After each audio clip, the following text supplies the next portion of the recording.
Oremos. Pai que está nos céus, pedimos a presença do Seu Espírito Santo para abrirmos a Sua palavra. Que o Senhor abra nossos corações e nossas mentes para recebermos a Sua mensagem.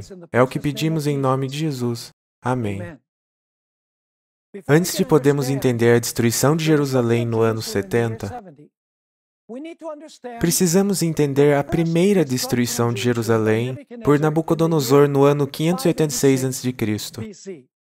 Temos que voltar um pouco mais ainda, para o estabelecimento de Israel como o povo da aliança de Deus, durante os acontecimentos do Êxodo. Israel estava na base do Monte Sinai e Deus quis estabelecer uma aliança com eles. Vamos ler sobre isso em Êxodo 19, versos 4 a 8. Deus está falando a Moisés. Vós tendes visto o que fiz aos egípcios, como vos levei sobre asas de águias e vos trouxe a mim. Agora, pois, se diligentemente ouvirdes a minha voz e guardardes a minha aliança, então sereis a minha propriedade peculiar dentre todos os povos, porque toda a terra é minha. E vós me sereis um reino sacerdotal e o povo santo. Então Deus disse a Moisés: Estas são as palavras que falarás aos filhos de Israel. Deus está oferecendo fazer uma aliança com Israel. E ele diz: Se ouvirdes minha voz e guardardes meus mandamentos, então sereis meu povo. Continuando, veio Moisés, chamou os anciãos do povo e expôs diante deles todas essas palavras que o Senhor lhe havia ordenado. Então foi explicado aos anciãos e os anciãos explicaram ao povo. E nós lemos no verso 8, E o povo respondeu a uma só voz: Tudo que o Senhor falou, nós faremos. Em outras palavras, nós aceitamos formar uma aliança. Então, Moisés repassa a resposta para Deus. Está escrito, e Moisés relatou ao Senhor as palavras do povo. Deus também pediu a Israel construir um tabernáculo no deserto, para que ele possa morar com eles. Achamos isso em Êxodo capítulo 25, verso 8. Lá está escrito, E me farão um santuário, para que eu possa habitar no meio deles. Quando o tabernáculo foi concluído, a gloriosa Shekinah, a presença de Deus, entrou no tabernáculo. Lemos isso em Êxodo capítulo 40, versos 34 e 35. Está escrito, Então a nuvem cobriu a tenda da congregação, e a glória do Senhor encheu o tabernáculo. Moisés não podia entrar na tenda da congregação, porque a nuvem permanecia sobre ela, e a glória do Senhor enchia o tabernáculo. Um tempo depois, Israel entra na Terra Prometida. Na verdade, levou 40 anos. Mas comparado com os períodos de tempo que estamos falando, é apenas um curto intervalo. 40 anos depois, Israel entra na Terra Prometida. E um tempo depois, Salomão constrói um templo sólido para o Senhor. Não era mais um tabernáculo que poderia ser desconstruído e movido. E quando o templo foi concluído, Deus mais uma vez manifestou a sua glória Shekinah entrando no templo. Encontramos isso em 1 Reis, capítulo 8, versos 10 e 11. Está escrito, Tendo o sacerdote saído do santuário, uma nuvem encheu a casa do Senhor, de tal sorte que os sacerdotes não puderam permanecer ali para ministrar, por causa da nuvem, porque a glória do Senhor enchera a casa do Senhor. Deus queria morar com o seu povo, e Ele queria que o povo fosse fiel à aliança e obedecesse à sua voz. Porém, 800 anos de apostasia se seguiram depois que a Shekinah entrou no tabernáculo do deserto. Em 2 Crônicas, capítulo 36, verso 14 até o verso 16, nós encontramos uma descrição da infidelidade de Israel para com a aliança. Está escrito essas palavras. Também todos os chefes dos sacerdotes e o povo aumentavam mais e mais as transgressões. Segundo todas as abominações, foque nessa palavra, segundo todas as abominações dos gentios, e contaminaram a casa que o Senhor tinha santificado em Jerusalém. O Senhor, Deus de seus pais, começando de madrugada, falou-lhes por intermédio dos seus mensageiros, porque se compadecera do seu povo e de sua própria morada. Eles, porém, zombavam dos mensageiros, desprezavam as palavras de Deus e mofavam dos seus profetas, até que subiu a ira do Senhor contra o seu povo, e não houve remédio algum. Então o povo quebrou a aliança, eles desobedeceram a Deus, eles praticaram as abominações dos gentios. E eles zombaram dos mensageiros de Deus, e eles rejeitaram os profetas do Senhor. Israel virou uma prostituta ao praticar as abominações das nações à sua volta. Isso não estava acontecendo nas nações pagãs. Isso estava acontecendo entre o povo professo de Deus, por aqueles que diziam servir o verdadeiro Deus. Encontramos em Ezequiel capítulo 16, versos 15, depois verso 22 e 30, como Israel se apostatou do Senhor. Está escrito no verso... Na verdade, vamos começar com o verso 21. Mas confiaste na tua formosura, e te corrompeste por causa da tua fama, e prostituías-te a todo o que passava, para seres dele. E lá vem a palavra-chave. E em todas as tuas abominações, e nas tuas prostituições, não te lembraste dos dias da tua mocidade. E fala em linguagem figurada, quando tu estavas nua e descoberta, e revolvida no teu sangue. Quão fraco é o teu coração, diz o Senhor Deus, fazendo tu todas as coisas, obras de uma meretriz imperiosa. Note como o povo de Deus é comparado a uma meretriz. Eles estavam praticando as abominações das nações vizinhas. E esse era o povo que tinha professado ter entrado em uma aliança com Deus. O profeta Ezequiel, em capítulo 16, verso 2, mais uma vez repete que o povo estava participando nas abominações das nações. É isso que fez de Israel uma prostituta. Está escrito em Ezequiel 16, 2, Filho do homem, faze conhecer a Jerusalém as suas abominações. Jeremias e Ezequiel, ambos falam sobre abominações em Jerusalém. Jeremias profetizou antes do primeiro cerco de Jerusalém por Nabucodonosor. E Ezequiel foi então levado para a Babilônia, e lá ele profetizou.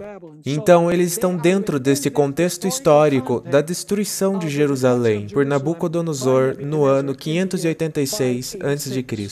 E por causa da prostituição de Israel, e por causa dela ter praticado as abominações das nações, Deus veio julgar o povo de Jerusalém, que é o povo de Israel, o reino inteiro.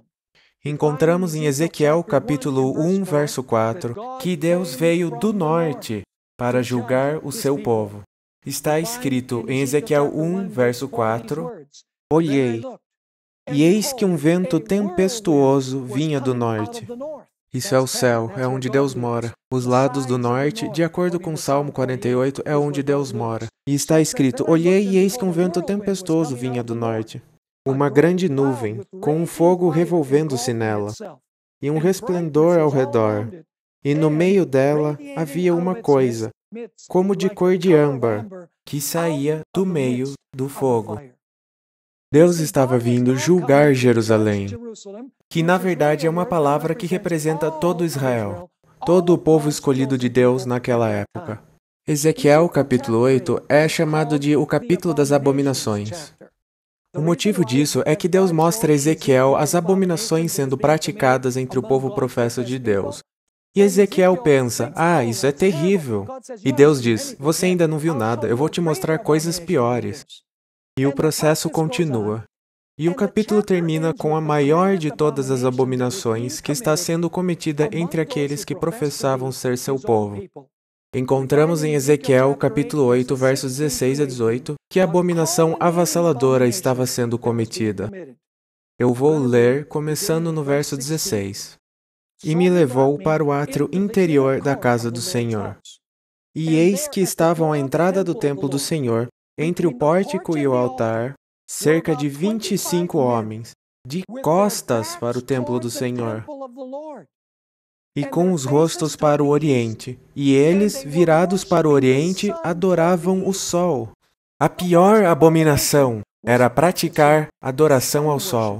Quero que vocês lembrem desses detalhes. Verso 17. Então me disse: Vês isto, filho do homem? Há porventura coisa mais leviana para a casa de Judá do que tais, a palavra de novo, abominações que fazem aqui? Havendo enchido a terra de violência, tornam a irritar-me, e ei-los a chegar o ramo ao seu nariz. Por isso também eu os tratarei com furor. O meu olho não poupará, nem terei piedade. Ainda que me gritem aos ouvidos com grande voz, contudo não os ouvirei. Eles estavam praticando as abominações, as idolatrias das nações, e a pior delas era virar suas costas para o templo do Senhor e terem adorado ao Deus Sol. Agora, como que o povo chegou nessa condição? Foi por causa dos seus líderes. Leia Jeremias, capítulo 5, verso 31. Lembrem que o profeta Jeremias viveu antes de Daniel e seus amigos irem para a Babilônia, durante o primeiro tempo de captividade. Foram 3 tempos, nos anos 605, 597 e 586. Jeremias, capítulo 5, verso 31, está escrito: Os profetas profetizam falsamente, e os sacerdotes dominam pelas mãos deles. E o meu povo assim o deseja. Mas, que fareis ao fim disso? Então o problema era que os profetas profetizavam falsamente e os sacerdotes dominavam pelas próprias mãos. O povo tinha parte, está escrito, e o meu povo assim o deseja. Eles se cercaram de sacerdotes e profetas que diziam só aquilo que eles queriam escutar. Então Deus prometeu que destruição viria aos 4 cantos da terra. Isso está escrito em Ezequiel capítulo 7, versos 1 e 2.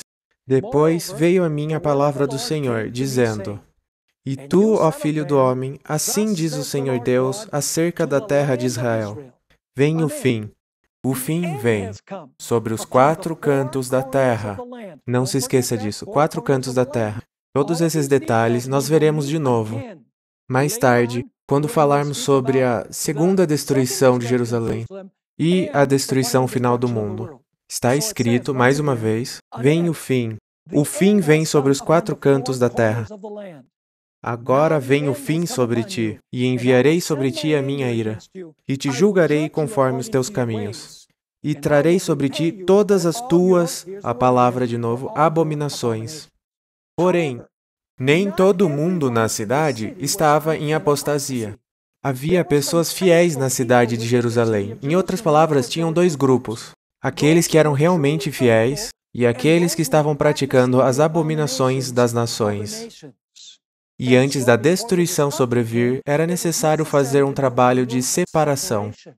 Separar os justos dos injustos. Separar os adoradores do sol daqueles que adoravam o Deus Criador. Perceba, em Jerusalém tinha um povo dentro do povo. Havia um pequeno remanescente fiel dentro da cidade.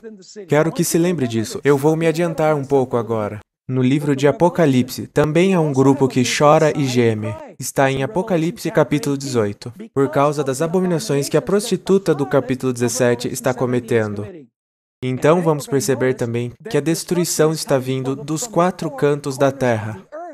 Também tem o detalhe de que há um selamento na testa antes da destruição chegar. Apocalipse está conectado com o que estamos estudando aqui. Quero que você leia agora comigo Ezequiel capítulo 9, verso 1 até verso 7. E lá está a descrição do julgamento de separação. A separação daqueles que adoram o Criador, daqueles que adoram o Deus Sol. Ezequiel 9, versos 1 até o 7. Então me gritou aos ouvidos com grande voz, dizendo: Fazei chegar os intendentes da cidade, cada um com suas armas destruidoras na mão. E eis que viam 6 homens a caminho da porta superior, que olha para o norte, cada um com sua arma destruidora na mão. E entre eles um homem vestido de linho, com um tinteiro de escrivão à sua cintura. E entraram, e se puseram junto ao altar de bronze. E a glória do Deus de Israel se levantou de sobre o querubim, sobre o qual estava, indo até a entrada da casa.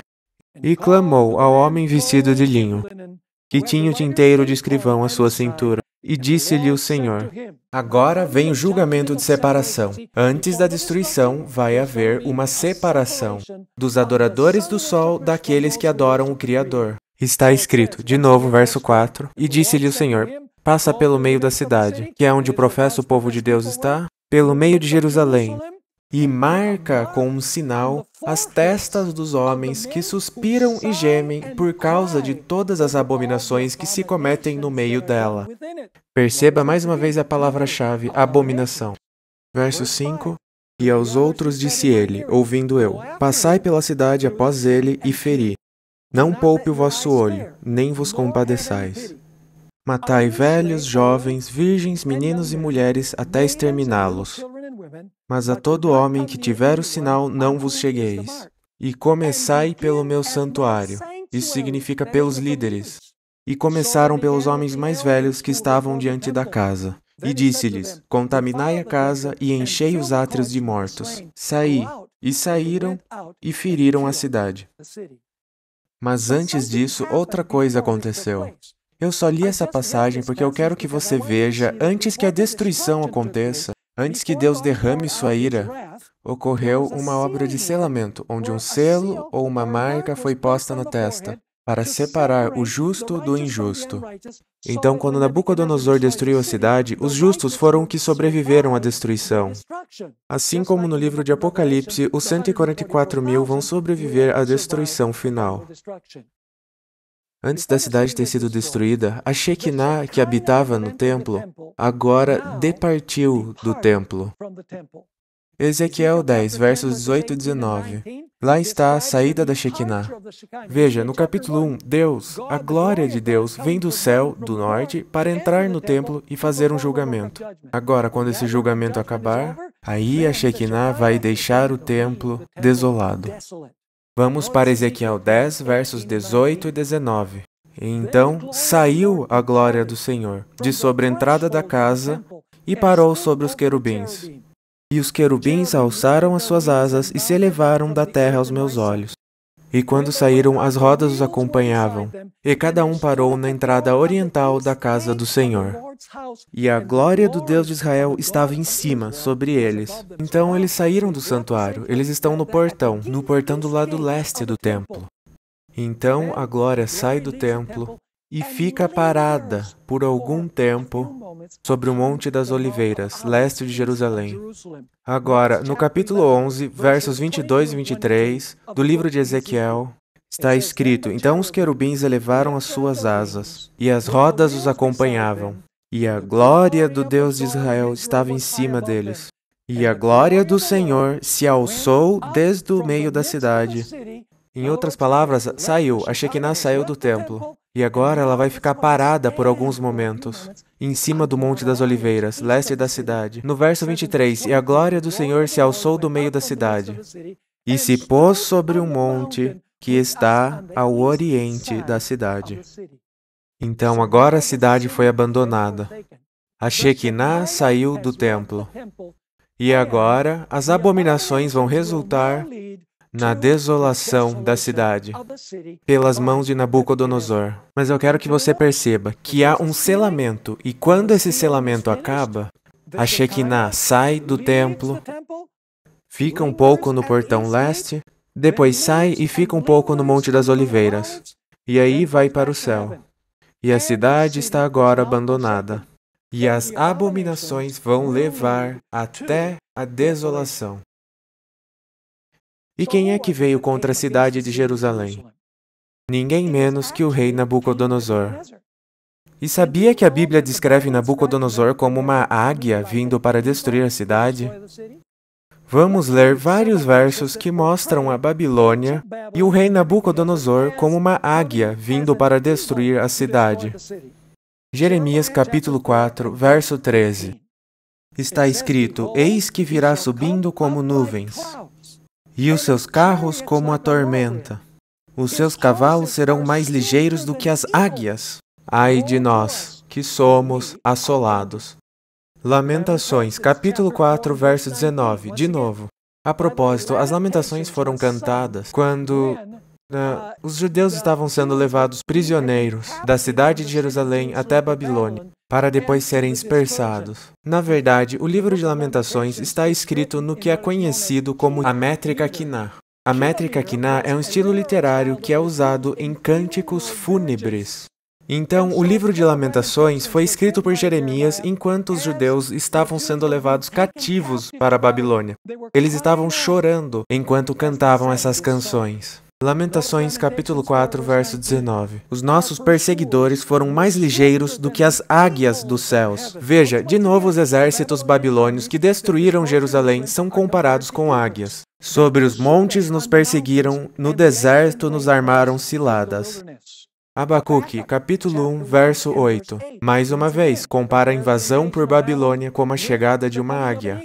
Está escrito, e os seus cavalos são mais ligeiros que os leopardos, e mais espertos que os lobos à tarde.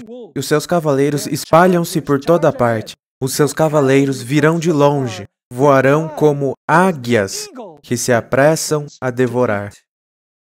Não posso evitar mencionar aqui que em Mateus 24, 28 está escrito que onde estiver o cadáver, ali estarão as águias. Estou me adiantando de novo. Quero que comece a pensar em tipologia. O que aconteceu, acontecerá de novo. Também em Daniel capítulo 7, verso 4, Babilônia é comparada como um leão com asas de águia. Está escrito em Daniel capítulo 7, verso 4, o primeiro era como leão e tinha asas de águia.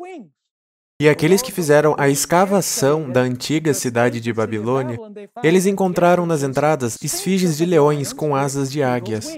Então, a tomada de Nabucodonosor da cidade por causa das suas abominações é comparada com uma águia.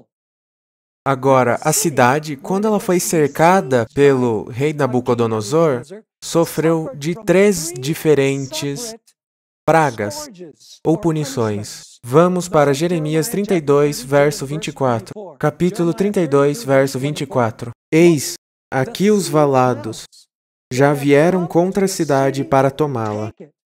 E a cidade está entregue na mão dos caldeus, que pelejam contra ela. E agora as 3 punições. Pela espada, que significa guerra, pela fome e pela pestilência. Essas são as mesmas 3 coisas que são mencionadas em Mateus capítulo 24 em relação à segunda destruição de Jerusalém. Agora, eu quero que você vá para 2 Crônicas capítulo 36, dos versos 17 a 21, onde de fato a destruição da cidade é descrita.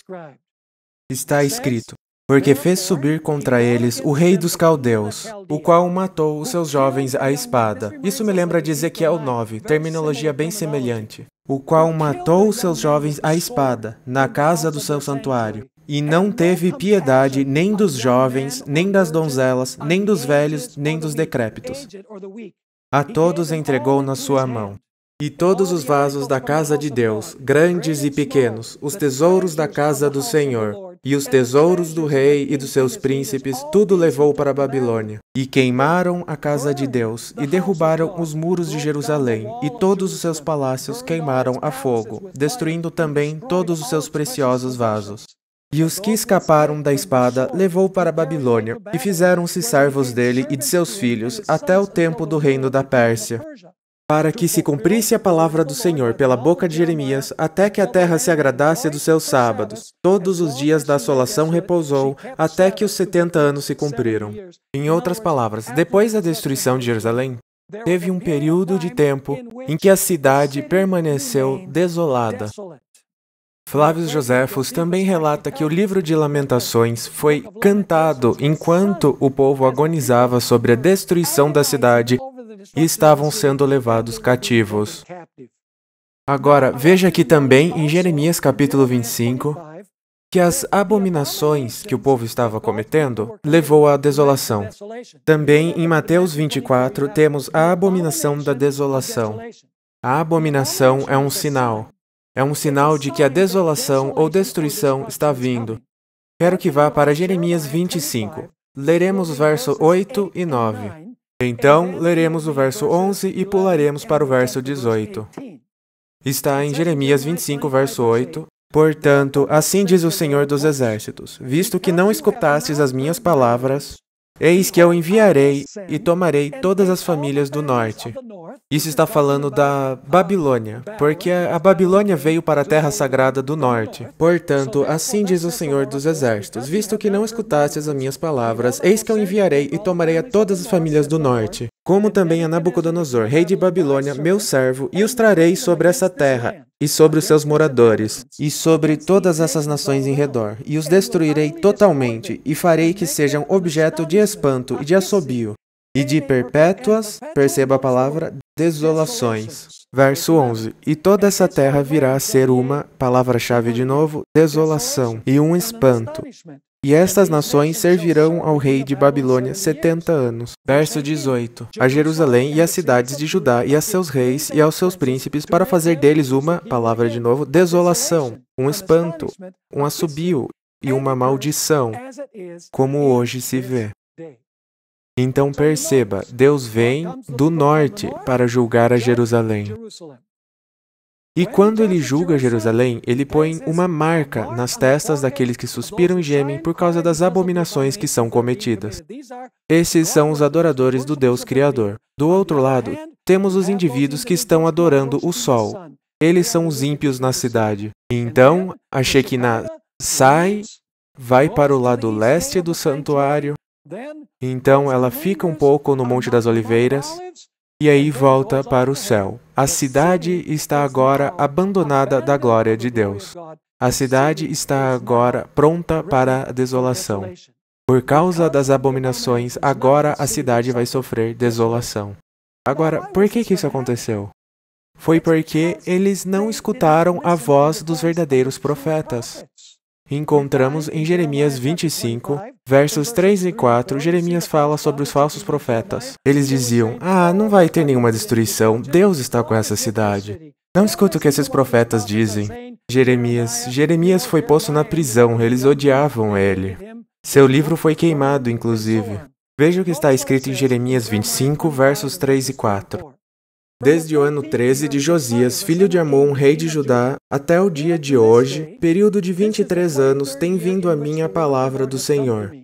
E vô-la tenho anunciado, madrugando e falando, mas vós não escutastes.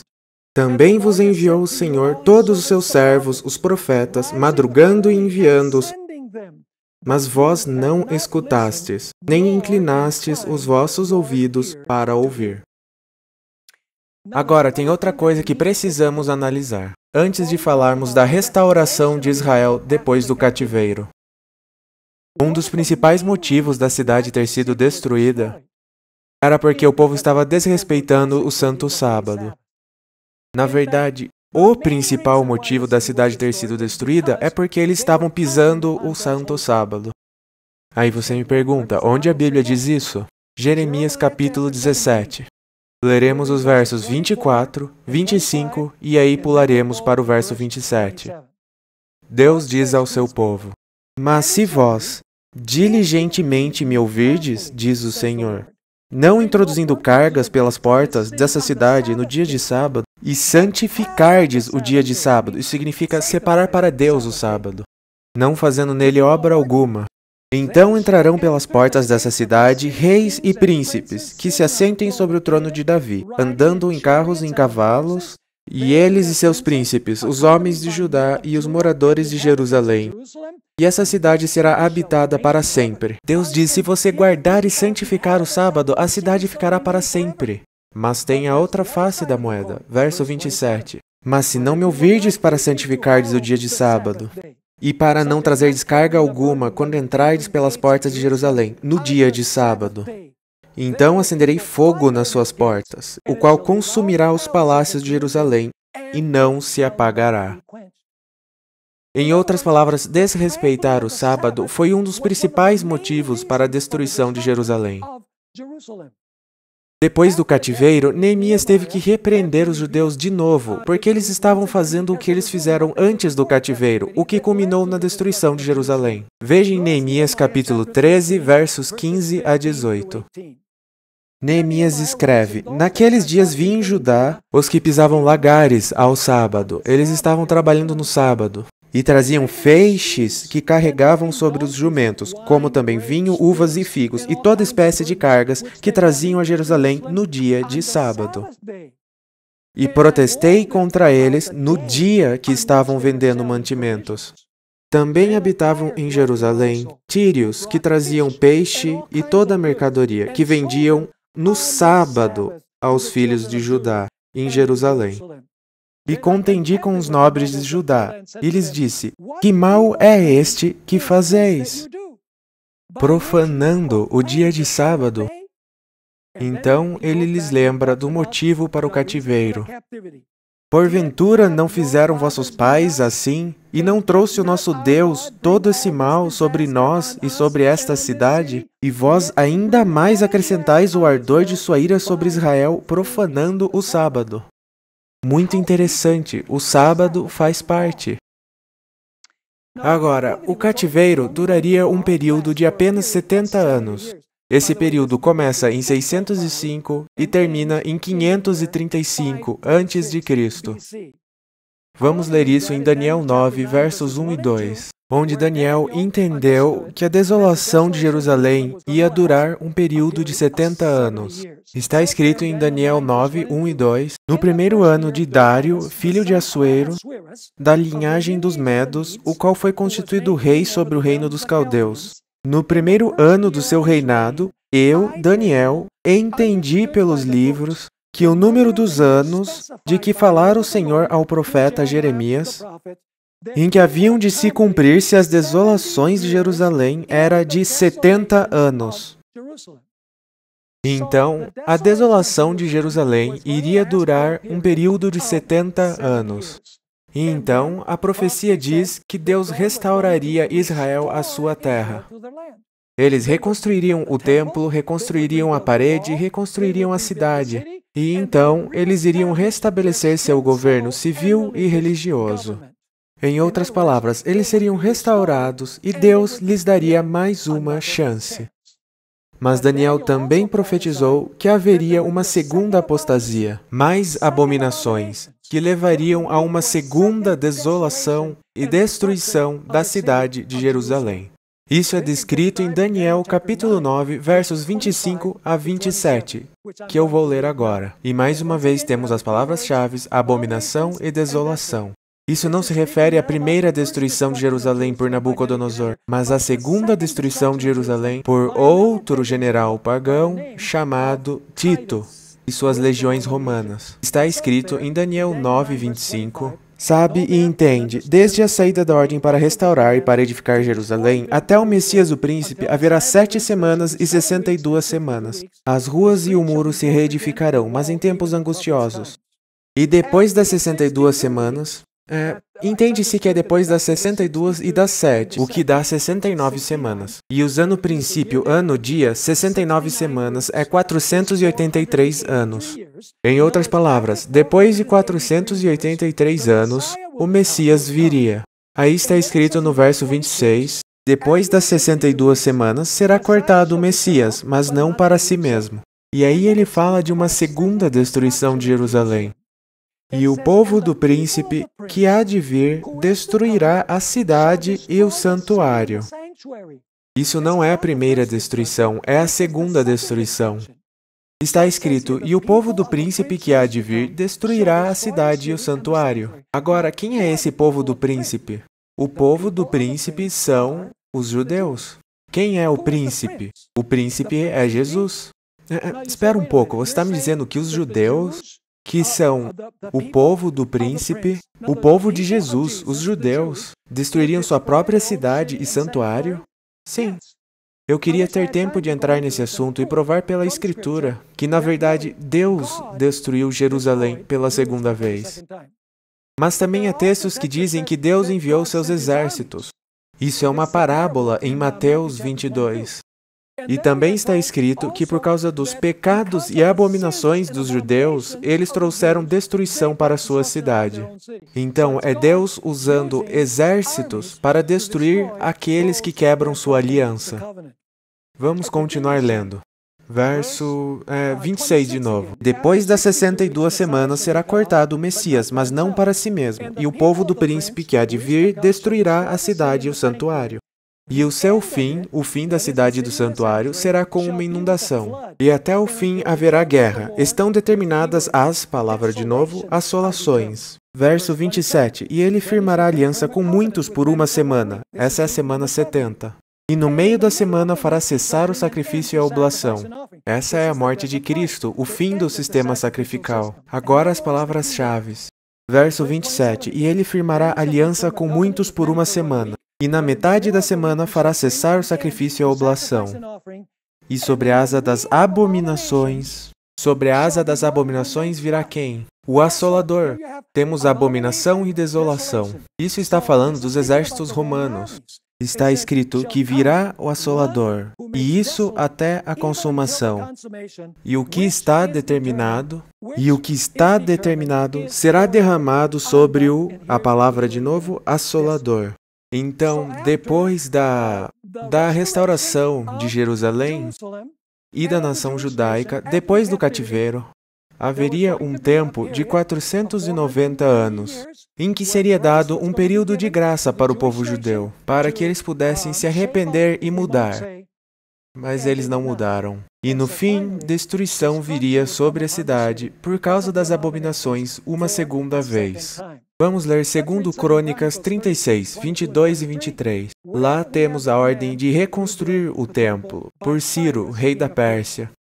Porém, no primeiro ano de Ciro, rei da Pérsia, para que se cumprisse a palavra do Senhor pela boca de Jeremias, despertou o Senhor o espírito de Ciro, rei da Pérsia, o qual fez passar pregão por todo o seu reino, como também por escrito, dizendo: Assim diz Ciro, rei da Pérsia: O Senhor, Deus dos céus, me deu todos os reinos da terra, e me encarregou de lhe edificar uma casa em Jerusalém, que está em Judá.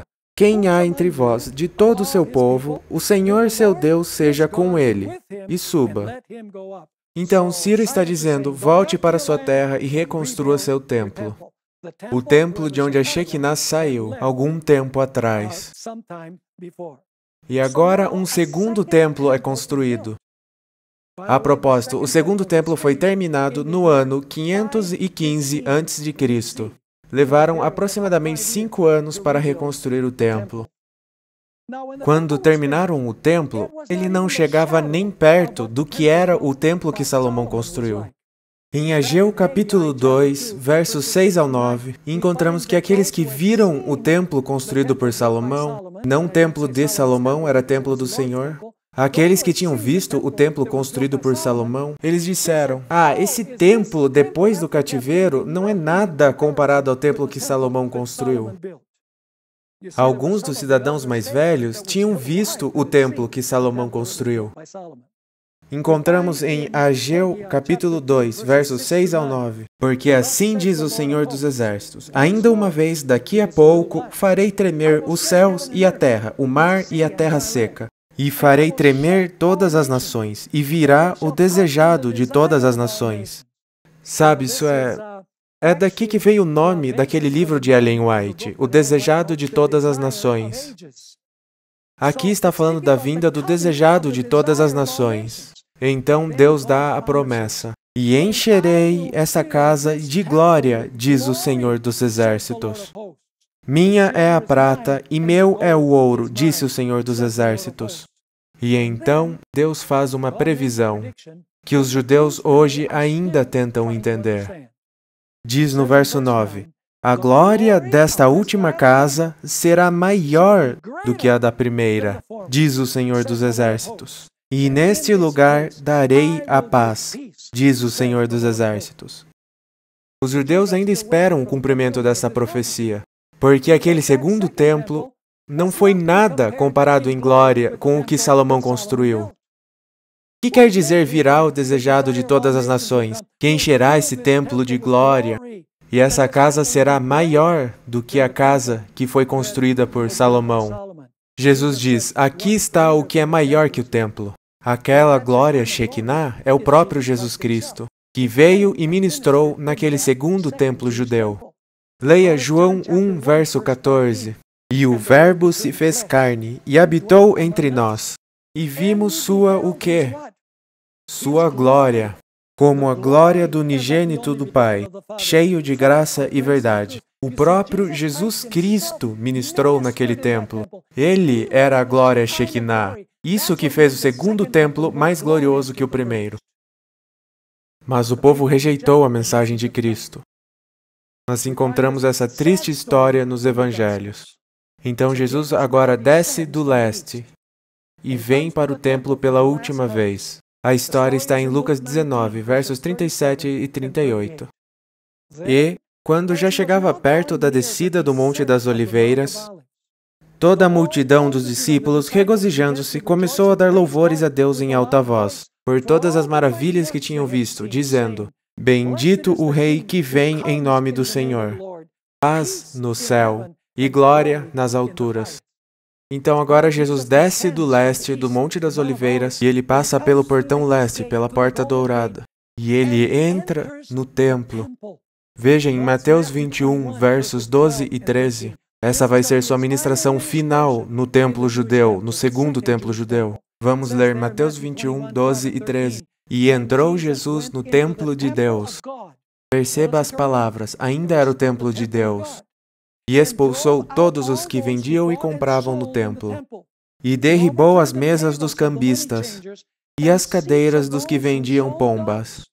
E disse-lhes: Está escrito, a minha casa será chamada casa de oração, mas vós a tendes convertido em covil de ladrões. Então perceba, quando ele entra no templo, é o templo de Deus. E Jesus se refere a ele como minha casa. Então Jesus conta umas parábolas, do capítulo 21 até o capítulo 23. Uma dessas parábolas era a parábola da figueira. A figueira representava Israel. Ele viu uma figueira à distância e disse a seus discípulos: Vamos lá, vamos comer, porque a figueira tinha folhas, e se ela tinha folhas, ela deveria ter frutos. Mas quando ele chega na figueira, ela não tem absolutamente nenhum fruto. Então Jesus amaldiçoa a figueira, que representa Israel. Está escrito em Mateus capítulo 21, verso 18 e o 19 também. E de manhã, voltando para a cidade, teve fome. E vendo uma figueira perto do caminho, foi a ela e não achou nada senão folhas. E disse a ela: Nunca mais nasça fruto de ti, para sempre. E a figueira se secou imediatamente. Jesus também contou a parábola dos trabalhadores da vinha. Então, o que foi que Jesus disse quando a figueira morreu e se secou? A figueira representava a nação judaica. Aquilo foi um jeito de Jesus dizer que o plano de Deus para a teocracia hebraica estava chegando ao fim. E a propósito, o Evangelho de Marcos diz que a figueira foi secada pelas raízes. Jesus disse: Nunca mais você será a nação escolhida para dar frutos. A parábola dos trabalhadores da vinha é interessante. Ela está em Mateus 21, do verso 33 ao verso 43. Então vamos ler essa parábola de Jesus e ver qual foi o motivo da destruição de Jerusalém pela segunda vez. Está no verso 33. Ouvi outra parábola. Houve um homem, pai de família, que significa Deus Pai, que plantou uma vinha. A vinha representa o mundo. E circundou-a de um valado e construiu nela um lagar, e edificou uma torre, a torre é o templo, e arrendou-a a uns lavradores, e ausentou-se para longe. E chegando o tempo dos frutos, enviou seus servos aos lavradores, para receber seus frutos. A propósito, esses são os mensageiros que foram enviados a Israel antes do primeiro cativeiro, antes deles terem sido levados cativos para a Babilônia. Então, ele enviou seus servos aos lavradores para receber os frutos. O que fizeram com esses mensageiros? Bom, nós já sabemos, pois já estudamos que eles não ouviram os profetas e não obedeceram à voz do Senhor. Está escrito: E os lavradores, apoderando-se dos servos, feriram um, mataram outro e apedrejaram outro. E depois do cativeiro são mandados mais mensageiros. Verso 36. Depois enviou outros servos, mais que os primeiros. E eles fizeram-lhes o mesmo. E agora veja isso. E por último, enviou-lhes seu filho.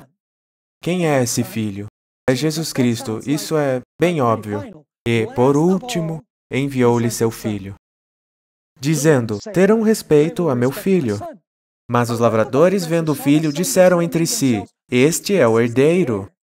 Vamos matá-lo e tomaremos sua herança. E lançando mão dele, o arrastaram para fora da vinha. Jesus morreu fora de Jerusalém. E o mataram. Isso é a morte de Cristo, nas mãos do seu próprio povo. Que abominação poderia ser pior que isso? Então está escrito no verso 40. Quando, pois, Jesus pergunta: vier o Senhor da vinha, que fará aqueles lavradores? Ah, responderam eles, dará afrontosa morte aos maus, e arrendará a vinha a outros lavradores, que a seu tempo lhe deem os frutos. Eles estão pronunciando sua própria sentença. Verso 42. Diz-lhes Jesus: nunca lestes nas Escrituras a pedra que os edificadores rejeitaram, essa foi posta por cabeça da esquina. Pelo Senhor foi feito isso, e é maravilhoso aos nossos olhos. Portanto eu vos digo que o reino de Deus vos será tirado e será dado a uma nação que dará seus frutos. E essa nação, no caso, são os gentios. Agora, os gentios passarão a ser o modo pelo qual Deus proclamará sua mensagem ao mundo. Acabou-se a teocracia dos judeus como o instrumento de Deus para levar o evangelho ao mundo. E então, Jesus, como está escrito no capítulo 23, Jesus deixa o templo pela última vez. E uma palavra muito importante é usada quando ele abandona o templo pela última vez, quando a Shekinah sai. Em Mateus 23, versos 37 e 38, Jerusalém, Jerusalém, que matas os profetas e apedrejas os que te são enviados. Ele está falando dos profetas que foram enviados antes do cativeiro e dos enviados depois do cativeiro. Jesus continua: quantas vezes quis eu ajuntar os teus filhos, como a galinha ajunta os seus pintos debaixo das asas, mas tu não o quiseste. E agora vêm as palavras importantes. Veja, eis que a vossa casa vos é deixada desolada. Uma palavra-chave que encontramos em Mateus capítulo 24. Vossa casa vos é deixada desolada. E então Jesus sai do templo. Ele está abandonando, a Shekinah está abandonando o templo pela última vez. E, no futuro, isso levará à desolação da cidade e do povo no ano 70 depois de Cristo. Mateus 24, versos 1 e 2. Imediatamente depois de sair do templo, encontramos essas palavras. E, quando Jesus ia saindo do templo, chegaram os seus discípulos para lhe mostrarem a estrutura do templo. Jesus, porém, lhes disse: não vedes tudo isso? Em verdade vos digo que não ficará aqui pedra sobre pedra que não seja derrubada.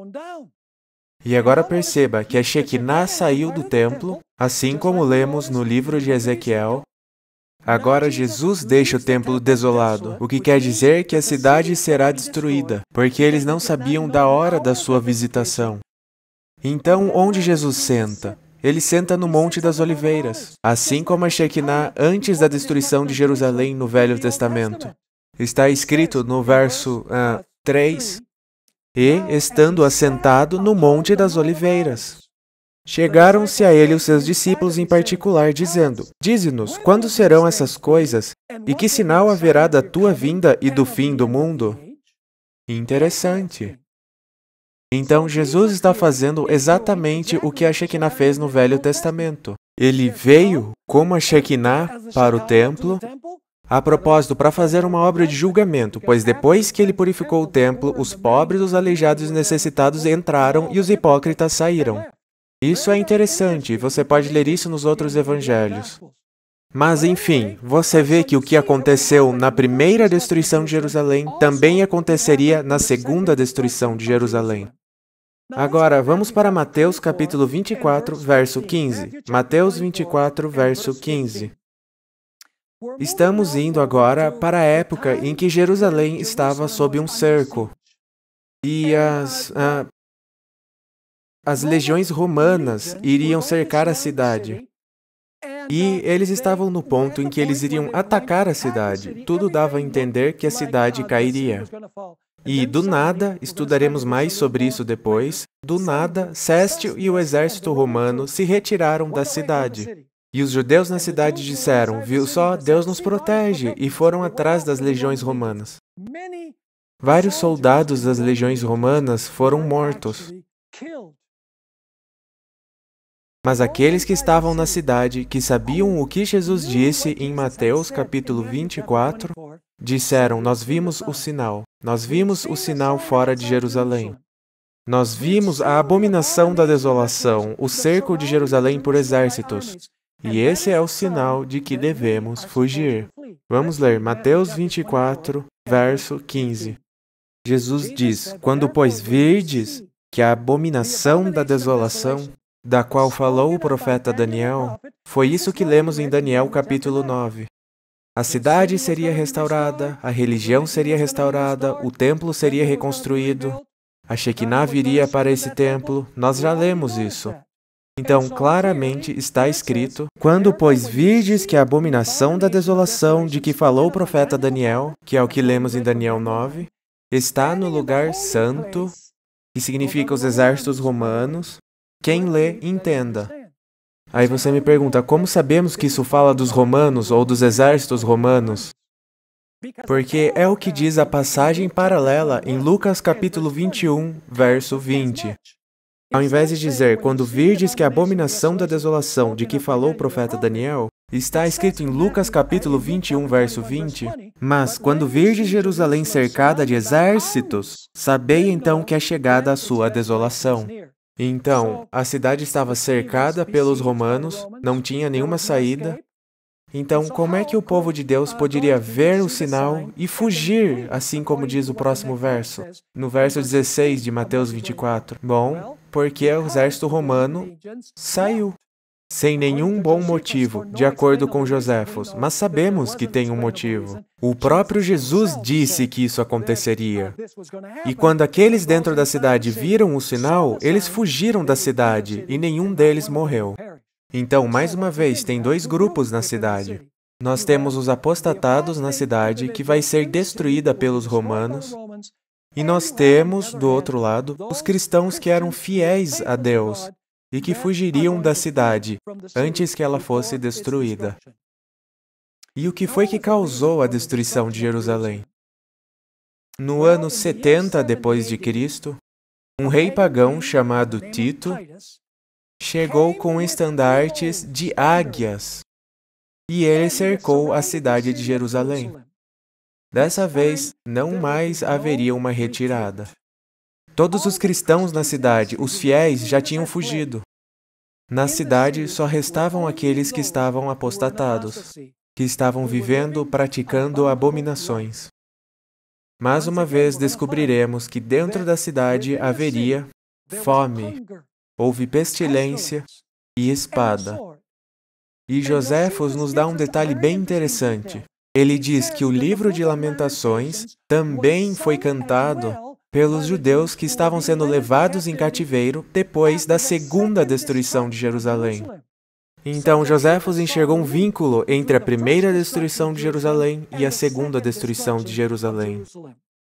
E percebemos que assim como Nabucodonosor é dito como vindo como uma águia, e Babilônia é comparada com um leão com asas de águia, nós temos também os romanos vindo com seus estandartes de águia. E não é coincidência que está escrito em Mateus capítulo 24, verso 28, para onde é que as águias vão? Está escrito, porque onde quer que estiver o cadáver, ali se ajuntarão as águias. Está falando das águias de Roma destruindo a cidade de Jerusalém. E por que a cidade de Jerusalém foi destruída? Já falamos sobre isso, foi porque eles rejeitaram o seu Messias. Está em Lucas 19, 41 a 44, uma descrição bem clara do motivo pelo qual a cidade foi destruída. Está em Lucas 19, verso 41, e quando ia chegando, é Jesus chegando na cidade, vendo a cidade, chorou sobre ela, dizendo, se tu conhecesses também, ao menos neste teu dia, o que à tua paz pertence. Ele está dizendo, queria que você soubesse como você está em paz. Mas agora isto está encoberto aos teus olhos, porque dias virão sobre ti, em que os teus inimigos, falando da legião romana, te cercarão de trincheiras. Esse é o cerco romano. E te sitiarão, e te estreitarão de todos os lados, e te derrubarão, a ti e aos teus filhos que dentro de ti estiverem. Perceba, apenas os dentro da cidade. E aí está escrito, e te derrubarão, a ti e aos teus filhos que dentro de ti estiverem. E não deixarão em ti pedra sobre pedra. E agora vem o motivo, pois que não conheceste o tempo da tua visitação. O Messias veio e vocês não o reconheceram. Ele veio para os seus e os seus não o receberam. O que poderia ser uma abominação maior do que isso? A rejeição do Messias.